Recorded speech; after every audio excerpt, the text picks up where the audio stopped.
Hello दोस्तों, नमस्कार। Welcome back to curious for the daily dose of football.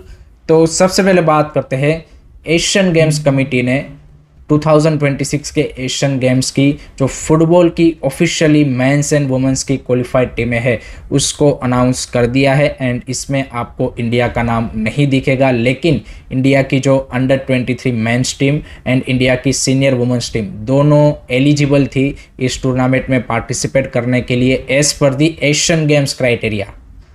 लेकिन जो हमारे यहाँ पे गवर्नमेंट के क्राइटेरिया थे कि भाई आपको एशिया में टॉप 8 की रैंकिंग में होना पड़ेगा, वो ये दोनों टीमें क्राइटेरिया फुलफिल नहीं कर पा रही थी, इसीलिए हमारी टीमों को नहीं भेजा जा रहा है। इवन हमारे जो नेबर्स है बांग्लादेश, उनकी वुमेन्स टीम इस एशियन गेम्स में पार्टिसिपेट करेगी, क्योंकि वो भी रिसेंटली जो एशियन कप हुआ वुमेन्स का वो क्वालिफाई किए थे, तो उसके चलते वो भी एलिजिबल थे। तो दिस शोज कि भाई Bangladesh is more serious about football than us. And EFF ने रिसेंटली जो प्रेस कॉन्फ्रेंस हुई उसमें बोला कि भाई गवर्नमेंट की पॉलिसी है तो उसमें हम ज़्यादा कुछ नहीं कर सकते। बट यहीं पे आपका रोल आता है भाई, आपको गवर्नमेंट को समझाना पड़ेगा कि भाई फुटबॉल के पॉइंट ऑफ व्यू से एशियन गेम्स का क्या इंपॉर्टेंस है, उसका क्या रोल है, एंड किस तरीके से फुटबॉल के लिए ये चीज़ सिर्फ मेडल के पॉइंट ऑफ व्यू से नहीं देखी जानी चाहिए। ये आपका काम है। एंड आपको ये भी बताना चाहिए कि आप बोल रहे हो कि टॉप 8 एशिया की रैंकिंग में होना चाहिए, तो मेंस में तो ये अंडर 23 कैटेगरी में खेला जाता है, तो आप उसको किस तरीके से सीनियर टीम की रैंकिंग से जज कर रहे हो। खेलती आपकी अंडर 23 टीम है, +4 सीनियर प्लेयर्स ही होते हैं। ये बात आपको उनको समझानी पड़ेगी। और कल ही गवर्नमेंट ने स्पोर्ट मिनिस्ट्री ने प्रेस रिलीज जारी किया है कि जो ओलंपिक 2028 है उसके लिए सभी जितने भी इंडिया में नेशनल स्पोर्ट फेडरेशन है इंक्लूडिंग EFF, वो अपना क्वालिफिकेशन पाथवे यहाँ पे रिलीज़ करे। भाई तुम ओलंपिक के लिए क्वालिफिकेशन पाथवे की बात कर रहे हो तो उनको बताना चाहिए ना कि ये जो अंडर 23 टीम है इसके लिए एशियन गेम्स के एक्सपोजर मैचेस इंपॉर्टेंट है।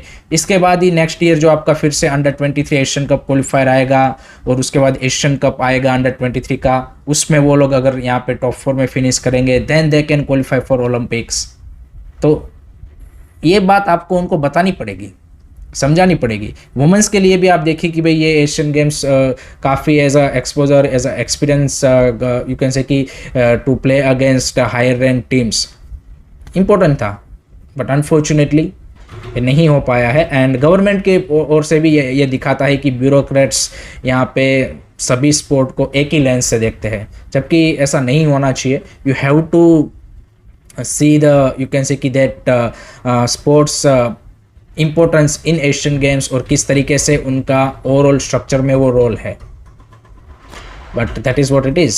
सो अनफॉर्चुनेटली हमारी दोनों टीमें पार्टिसिपेट नहीं करेगी। आपके क्या थॉट्स है, आपके क्या ओपिनियन है, कमेंट सेक्शन में ज़रूर बताइए। सेकंड अब बात कर लेते हैं ISL के बारे में। तो आफ्टर द एग्रीमेंट दो चीज़ें अब काफ़ी इंपॉर्टेंट है कि जो डिसाइड करेगा कि आपका ISL 4 सितंबर को स्टार्ट होगा या फिर अक्टूबर में स्टार्ट होगा या फिर कितना डिले होगा।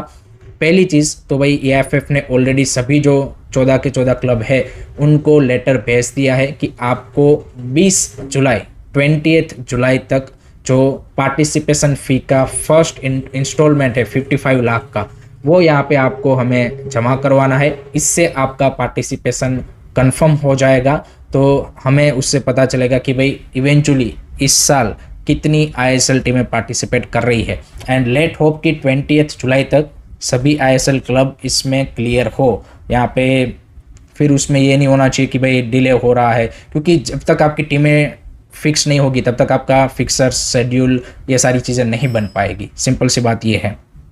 दूसरा यहाँ पे चीज़ है broadcaster.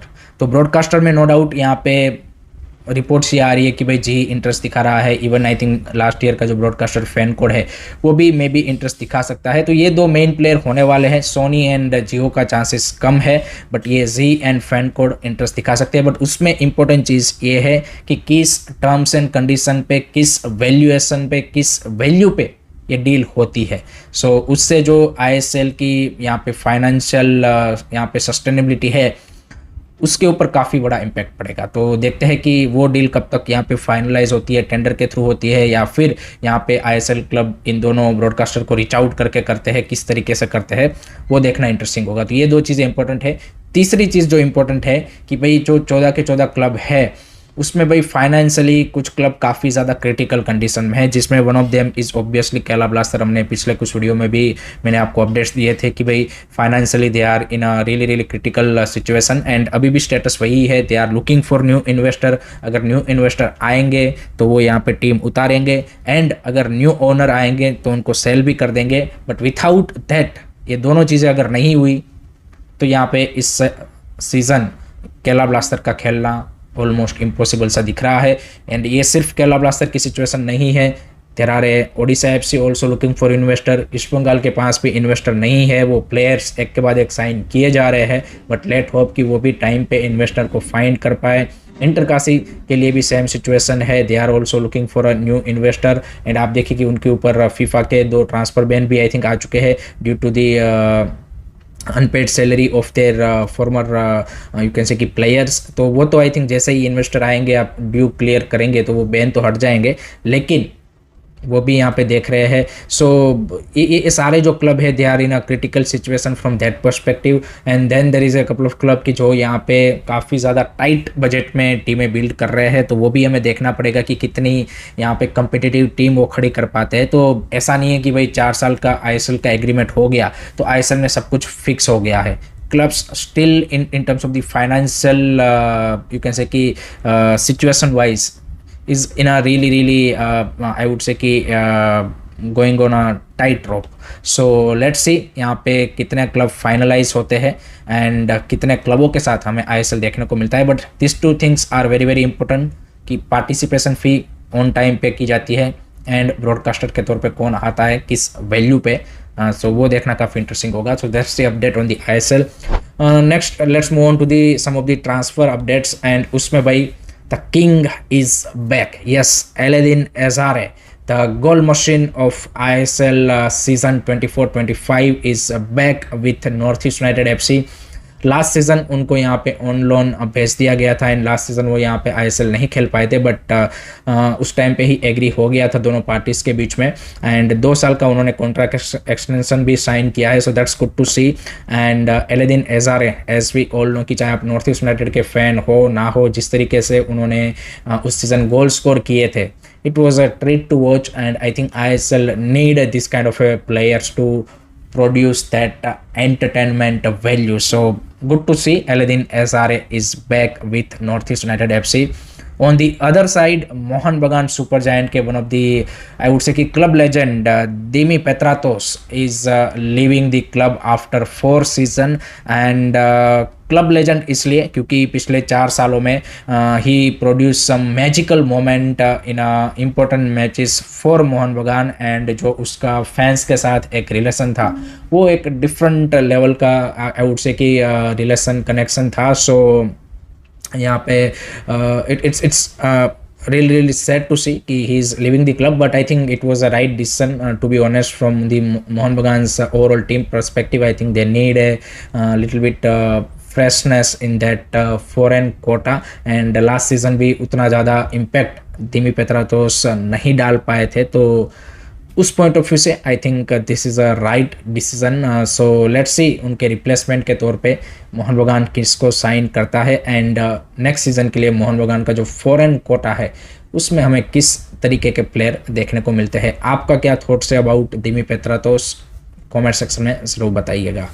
Now let's talk about FIFA World Cup. तो भाई France is unstoppable and they cruise past Morocco with a ease. Yes, first quarter final में 2-0 से उन्होंने मोरक्को को हरा के once again they reach into the semifinal of FIFA World Cup. This is their third consecutive semifinal. 2018 में final खेले, 2022 में final खेले, एंड इस बार भी जिस तरीके से उन्होंने परफॉर्मेंस दी है लग रहा है कि भाई फाइनल तक वो जा सकते हैं। नो डाउट उनको सेमीफाइनल में मे भी स्पेन मिल सकता है, बट ओवरऑल अगर मोरक्को मैच की बात करें तो भाई it was a one sided game, to be honest one sided game. यहाँ पे एम्बापे एंड डेम्बेले के बेहतरीन गोल आए, एंड जिस तरीके से throughout the 90 minute France ने खेला it was really really good to see. जो एम्बापे का पहला गोल आया that was a great goal, but उसमें एक चीज़ ये थी कि उसके बिल्डअप में there was a possible handball का सिचुएशन था, बट उसको वीआर में चेक नहीं किया गया। तो क्या अब देखते हैं कि इसका इतना ज़्यादा सोशल मीडिया पे आई वुड से कि शोर शराबा होता है या फिर इसको अंडर द कारपेट यहाँ पे निकाल दिया जाता है, क्योंकि जो इजिप्ट वर्सेस अर्जेंटीना मैच है उसकी हर कोई बात कर रहा है, लेकिन इस तरीके के इंसिडेंट की फिर बात कोई नहीं करता। तो ये चीज़ है, but let's leave it. And Mbappe ने पेनल्टी भी मिस किया just like Messi, but both are scoring you can say कि from open field some brilliant goals. And Morocco भाई just one shot on target, that sum up their you can say कि overall performance in this match, and France were too much superior I would say। and Morocco भाई top 10 FIFA rank team है, उसके बावजूद भी भाई ऐसा लग रहा था कि भाई यहाँ पे फ्रांस के लिए they are playing against some you can say कि lower rank team. So that's the quality of France. And I think no doubt there is a England, Spain, Argentina, but the way France is playing I think it is almost look like कि भाई impossible to stop। so they reach into the semi-final। let's see Spain मिलता है उनको या फिर Belgium, वो देखना interesting होगा। आपको कैसा लगा मैच कमेंट सेक्शन में ज़रूर बताइएगा। So that's it from my side guys regarding today's football news. I hope कि आपको ये पसंद आया होगा। Keep supporting this channel, don't forget to like, share and subscribe. Curious study. जय हिंद, जय भारत।